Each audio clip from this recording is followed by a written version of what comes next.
We're going to talk to Marty. He's got a traffic ticket, but it wouldn't be exactly what you would think. Marty, welcome to the Law Show.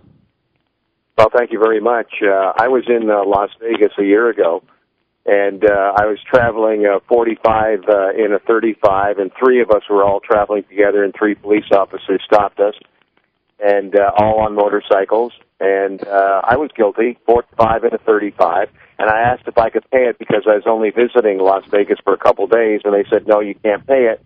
And I said, well, okay, I'll go down to the traffic court. I went down to the traffic department, and they said they didn't have a copy of the ticket. And I said, well, I've got a copy of the ticket. Here it is. How much is it? How much do I have to pay? And they said, well, we can't tell you. Ended up a Seinfeld episode because we kept going back and forth. Well, we don't have the ticket. Well, when are you going to get the ticket? We won't get the ticket for a couple of weeks. Well, can I pay it now because I'm going back home? You can't pay it now. Why can't I pay it now? Well, Marty, we don't have the ticket, but I've got the ticket. Marty, so we got to get out of this wash, rinse, repeat. Okay, Marty, what's your question for us? Either I have to go back to Las Vegas to take care of the ticket or send them $300. They called it a bond. I have to post a bond, and then I have to renege on the bond, and they kept the $300. So 10 miles over the speed limit, it was $300. What can you do about that? Well, Marty, the first thing I have to tell you is from day one, what you should have done is you should have consulted with a local traffic attorney there in Las Vegas. I'm sure there are oodles of them, and see what their advice to you, because they could have told you the best way to work the system so you don't end up in this wash, rinse, cycle, repeat thing that Brian was talking about.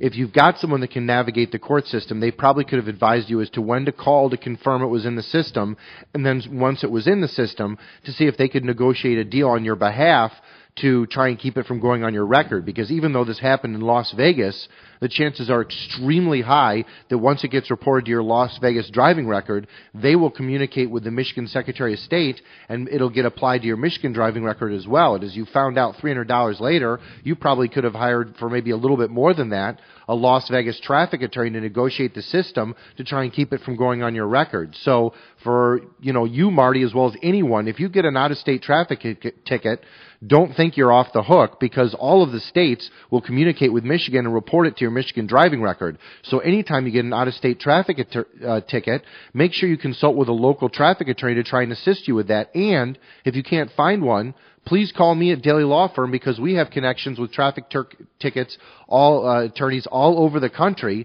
and we can easily assist you with hooking you up with the right traffic attorney so you can make sure that doesn't go on your driving record in Las Vegas, and then it won't go on your driving record here in Michigan. But that's the biggest mistake poor Marty made, is he tried to handle this huge bureaucratic system of Las Vegas on his own.